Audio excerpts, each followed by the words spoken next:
জীবনটাকে নিয়ে সিরিয়াস হন।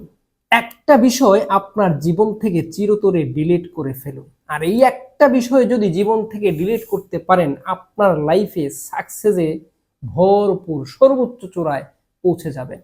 কি সেটা জানতে হলে আরো 30 সেকেন্ড অপেক্ষা করেন। আগে কথা দেন যে এইটা জানার পরে আপনি আপনার জীবন থেকে যেভাবেই হোক, যত কৌশলেই হোক, যত কঠিন অভ্যাস তৈরির মাধ্যমেই হোক, যত কষ্টই হোক, আপনি এটা ডিলিট করবেন। কারণ এই একটা জিনিস হতাশ করে দিচ্ছে, আপনার জীবনটাকে ধ্বংস করে দিচ্ছে।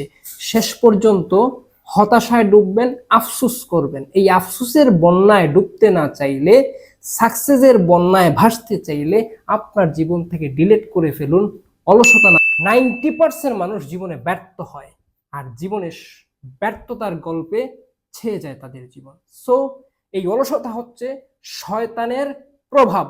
এই প্রভাবটাকে আপনার জীবন থেকে ডিলিট করতেই হবে। যতক্ষণ না এই অলসতাকে আপনি আপনার জীবন থেকে ডিলিট করছেন, ততক্ষণ পর্যন্ত সাকসেসের চিন্তা করেও লাভ নেই। সাকসেস তো অনেক দূরের কথা। কারণ অলসতা নিয়ে আপনি কি করেন? পরে করব, কালকে করব, এই সপ্তাহে করব, আগামী মাস থেকে করব।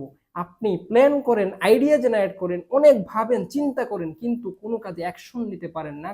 অ্যাকশন নিলেও সেটা কন্টিনিউ করতে পারেন না, কারণ আপনার মধ্যে অলসতায় ছেয়ে যায়, অলসতায় ভর করে আছে।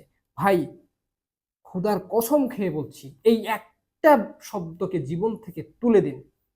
এই অলসতাটাকে যদি দূর করতে পারেন, আপনি সাকসেস হবেন ইনশাআল্লাহ। কারণ তখন যখন অলসতা থাকবে না, আপনি রাইট টাইমে চিন্তা করবেন, রাইট টাইমে কাজ করবেন, এবং আপনার মধ্যে প্রোডাক্টিভিটি বেড়ে যাবে, আপনার কাজের প্রতি সিরিয়াসনেস আসবে।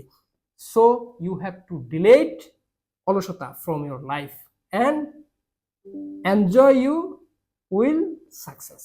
আপনি আপনার জীবনের সাকসেসকে উপভোগ করতে চাইলে, এনজয় করতে চাইলে, যত দ্রুত সম্ভব নাও অ্যান্ড দেন ডিলিট অলসতা, বাদ দিন অলসতা।